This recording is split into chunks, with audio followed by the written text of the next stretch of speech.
Where is the bottom of China's housing market, and is there still a chance for prices to rise? Why do I say that even if you trust the Chinese Communist Party and believe the economy will recover, you should still sell your house? Hi, welcome to Dig Into China. I'm Dong Xiang. In this episode, I'll dive into housing prices and explore where the bottom of China's housing market truly lies. Recent data shows that the new home prices in China dropped again in August, marking the steepest decline in 9 years, while inventory levels hit an all-time high.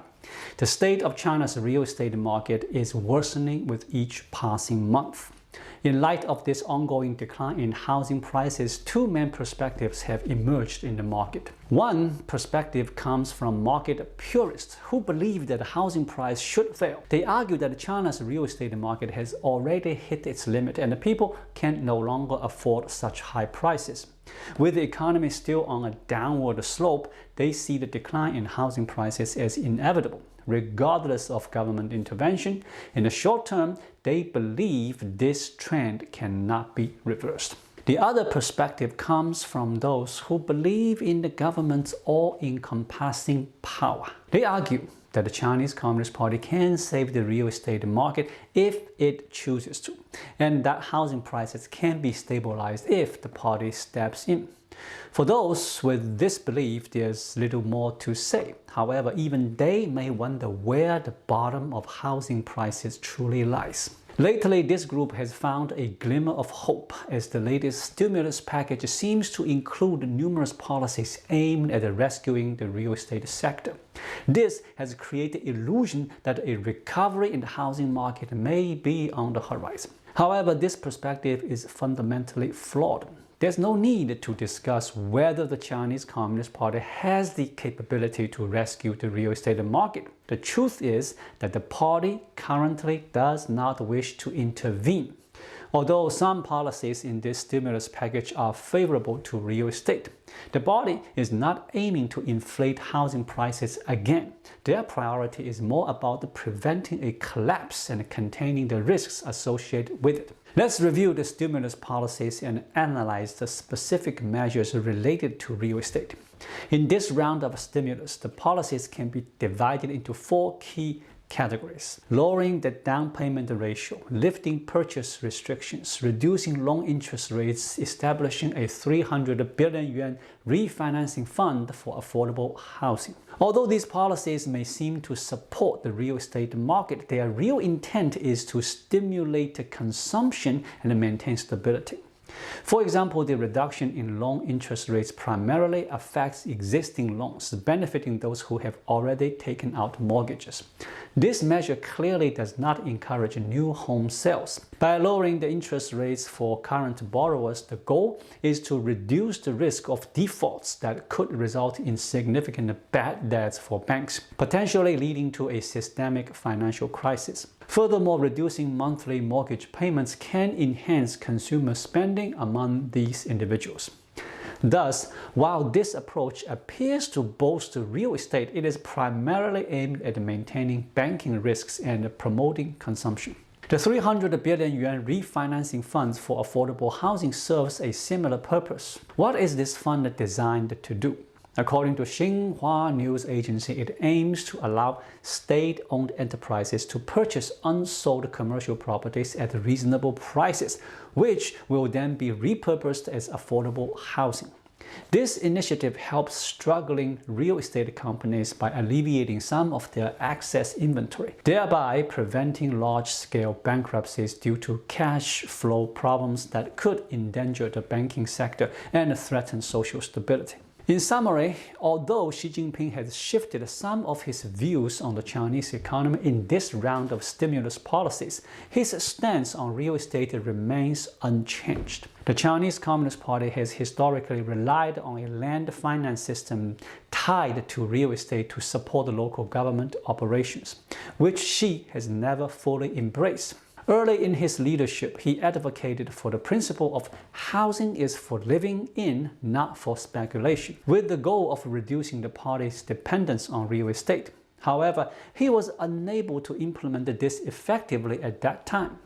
Now, with the real estate sector facing significant challenges, Xi clearly has no desire to revitalize it. While Xi Jinping may come across as foolish at times, he is not someone who clings to outdated practice or is entirely inflexible. The problem with Xi has never been his commitment to land finance. Instead, it stems from his inability to create a new system to replace land finance as he tries to dismantle it. As we look into the future of China, is there a chance for the stock market to rise again? Yes, there is a potential because Xi Jinping is currently prioritizing the stock market. Theoretically, as long as monetary policy remains sufficiently aggressive, there is room for the market to increase regardless of the underlying economic fundamentals. This mirrors Japan's experience, where even after enduring 3 decades of stagnation, the stock market initially surged by as much as 50% due to monetary stimulus, although significant long-term gains proved difficult to sustain. The housing market is in a different situation. For one, it is much more challenging to revive, and for another, Xi Jinping is no longer focused on real estate. While the housing market has drained significant resources from the Communist Party recently, it is no longer a priority for Xi. In this context, what could possibly lead to a rise in housing prices? Clearly, there is little room for an increase. However, it's also unlikely that the prices can continue to decline indefinitely until they reach zero. What can we expect from the future trend of housing prices in China? I align with the Goldman Sachs perspective that China's housing market will likely follow an L-shaped pattern. This means that after a prolonged period of decline, prices will eventually stabilize at a certain level. We can look to Japan's housing market as an example. After a rapid collapse in the 1990s, prices began to bottom out around 1994 and they remained low for an extended time. While there was some recovery later, prices never returned to their previous peak. This situation illustrates the L-shaped trajectory well. This brings us to a crucial question. Where will the stabilizing point be for China's housing market's L-shaped trajectory? In other words, at what level can we expect housing prices to reach their bottom? If we were to ask how people estimate housing prices, most would likely consider factors such as the sales price of comparable homes in the area, the final auction prices of foreclosed properties, recent trends, and the supply-demand dynamics in the market. These elements help them evaluate the future price movements and decide whether to sell or buy a property. This perspective might have been useful in the past, but it has become outdated because it represents a typical speculative mindset. The focus here is clearly on whether housing prices will rise rather than on whether purchasing a home is a wise investment. This speculative thinking was once normal, as for a considerable period, housing prices in China saw unlimited and substantial increases, transforming real estate into a speculative asset. What factors should be considered when evaluating whether buying a home is worthwhile? For first-time buyers, the primary consideration should be the ratio of the down payment and the monthly mortgage payments to the property's rental costs. This means assessing whether it is more economical to buy or rent. In China, unique factors such as school districts and residency permits also come into play. For investors, the main focus should be on the returns generated from real estate investments. Specifically, they need to determine whether the monthly rental income exceeds the return from bank savings. However, the idea of whether buying a home is worthwhile was largely irrelevant when housing prices were continually rising, as rental income seemed insignificant in comparison to price increases.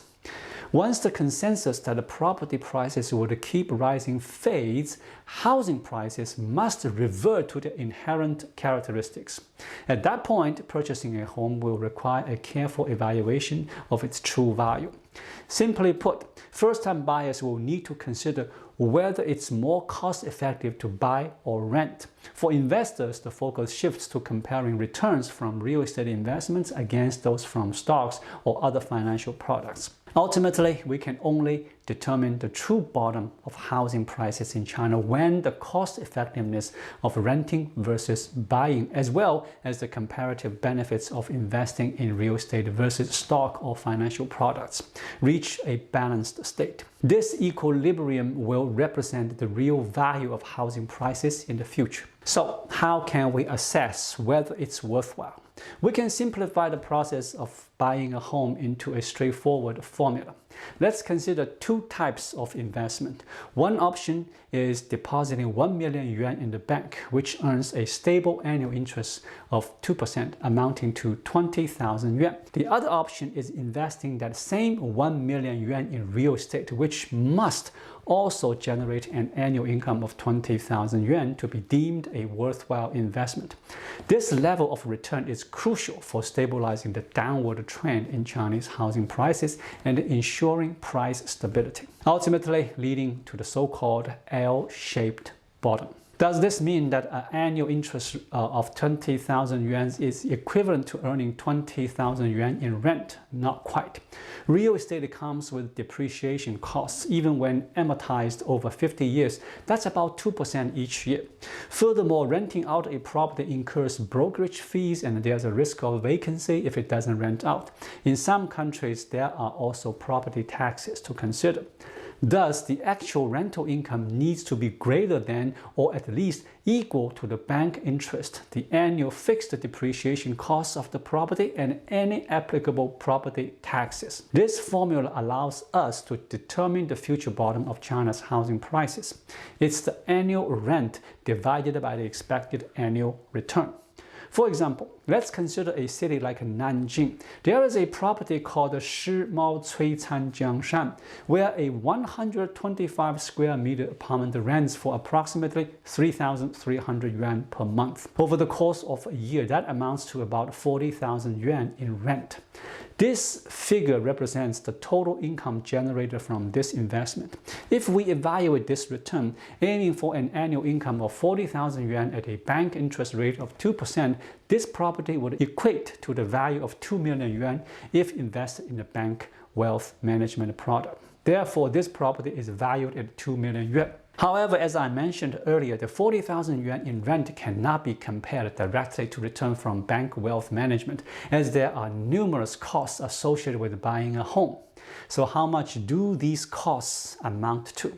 If we assume they total 3% of the property's price, the actual return equilibrium point would be 5%. At a rental yield equilibrium of 5%, the stable value of this property would be 800,000 yuan.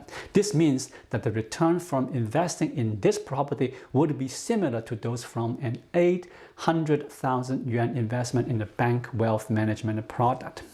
In this scenario, housing prices would stabilize and stop declining, as buying a home would be considered a sensible investment. If the rent yield equilibrium is at 4%, the property price would eventually stabilize at 1 million yuan.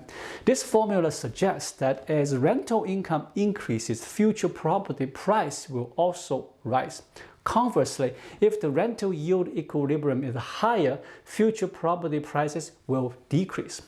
While we've established this formula, it's essential to consider another important factor: rental levels. So what determines these rental levels? They are primarily influenced by the income of local residents. Generally, individuals tend to allocate about 30% of their income to rent, which is seen as a reasonable benchmark. This is an average, though. In major cities with more opportunities, this percentage may be higher, while in remote areas with fewer prospects, it may be lower. Regardless, rental prices are not heavily influenced by housing prices. As long as there are no significant changes in wages in China in the future, rental prices are unlikely to experience substantial fluctuations. Assessing what constitutes a reasonable rental yield requires considering various factors.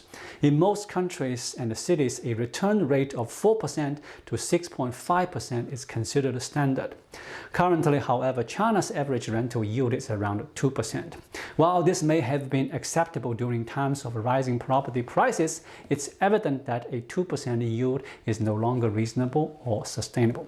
What should a reasonable rental yield level be in China moving forward? This depends on several factors. On the positive side, China's education and healthcare resources are somewhat linked to real estate, which can enhance the additional value of properties. However, with the decline in birth rates, homes in sought-after school districts may lose their scarcity appeal. Additionally, the significance of household registration is likely to decrease, especially as many first-tier cities are engaged in competitive efforts to attract talent. Another favorable factor is that while there is currently no property tax in China, the future introduction of one remains uncertain. If the government were to implement a property tax, it could further suppress housing prices. China also faces several challenges. For one, the government is shifting more capital into the stock market, leaving far less for the real estate sector. As a developing nation, it's also unlikely that China will reduce interest rates to zero like Japan did, as such a move is impractical. Based on the early equation, if interest rates remain high, rental yields would need to increase proportionally to provide worthwhile returns. Additionally, China's real estate bubble is larger than Japan's was, with far more surplus properties and a faster population decline. All these factors weigh heavily on the future of the market. Even if we conservatively estimate a 4% return as the equilibrium point for real estate investments in China, that Nanjing property would eventually stabilize around 1 million yuan. Considering its current listing price of 2 million yuan, this implies a potential 50% decline. If the equilibrium return rate were to be 8%, the property's value would drop to 500,000 yuan, only at that point potentially hitting the bottom of the L-shaped curve. If you are trying to estimate your property's future value, you can divide the current rental income by the expected equilibrium return rate. Naturally, the appropriate annual return rate should take into account the specifics of your city. For instance, if your city attracts a significant number of young people or migrants, making housing relatively scarce, the required return rate may be lower. In such situations, a lower return rate is acceptable since the demand ensures the property is easier to rent. In smaller cities, especially in 4th and 5th tier areas, there is often an obvious oversupply of housing. Sometimes it's hard to even find a tenant, meaning the expected return on investment needs to be much higher. In cities with more young people, added factors like proximity to good schools still matter. But in places like Northeast, where the population is aging and the schools struggle to fill seats, the premium for being in a good school district drops significantly, making higher returns necessary. In the end, my advice to Chinese homeowners is simple. If it's not your primary residence, now is the time to sell while you still can. Thank you so much for watching. If you find this video helpful, please like it, drop a comment below, and hit the subscribe button right here. It really helps YouTube suggest my video to others. I'll be back with more content soon. Until then, stay well.